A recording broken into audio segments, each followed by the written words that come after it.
फौजा चढ़न फौजा दिलन जा साथ साड़न क्यों यक्यों फौजा चढ़न फौजा दिलन जा साथ साड़न क्यों यक्यों फौजा चढ़न फौजा दिलन जा साथ साड़न क्यों दिलन जा साथ साड़न क्यों दिलन जा साथ साड़न क्यों दिलन जा साथ साड़न क्यों यक्यों फौजा चढ़न फौजा दिलन जा साथ साड़न क्यों यक्यों फौजा चढ़न फौजा दिलन जा साथ साड़न क्यों यक्यों फौजा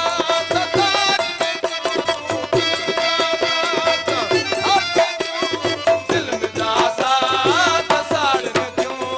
यक्यों फौजा चढ़न फौजा दिलन जा साथ साड़न क्यों यक्यों फौजा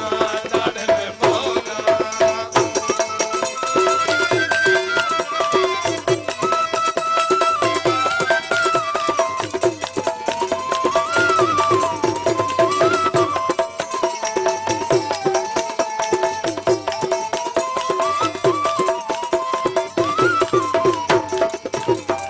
अखियों हन नूर नूरानी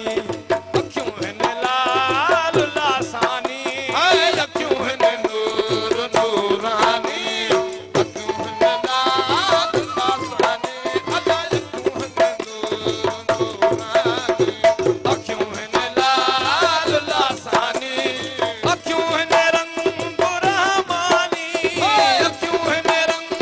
रहमानी अखियों हन रंग रहमानी बुढ़ा बेड़ा बेतार तू यक्यों फौजा चढ़न फौजा दिलन जा साथ साड़न क्यों यक्यों फौजा चढ़न फौजा दिलन जा साथ साड़न क्यों दिलन जा साथ साड़न क्यों दिलन जा साथ साड़न क्यों यक्यों फौजा चढ़न फौजा दिलन जा साथ साड़न क्यों यक्यों फौजा चढ़न फौजा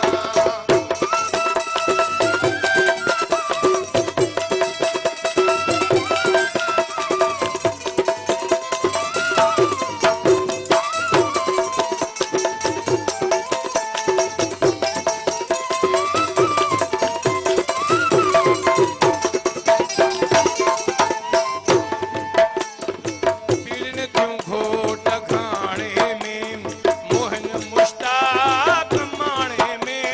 पीड़न क्यों घोट खाने में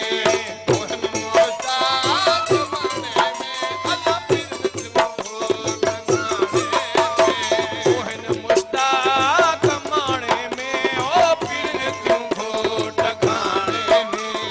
मोहन मुश्ताक माणे में कन्हैरी जने नाने में कन्हैरी जने नाने में कतल जाता जतार क्यों यक्यों फौजा चढ़न फौजा दिलन जा साथ साड़न क्यों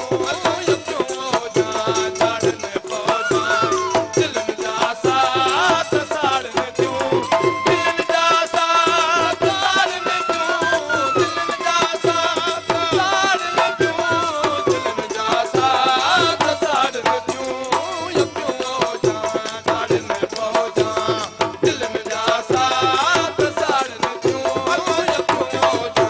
चढ़न फौजा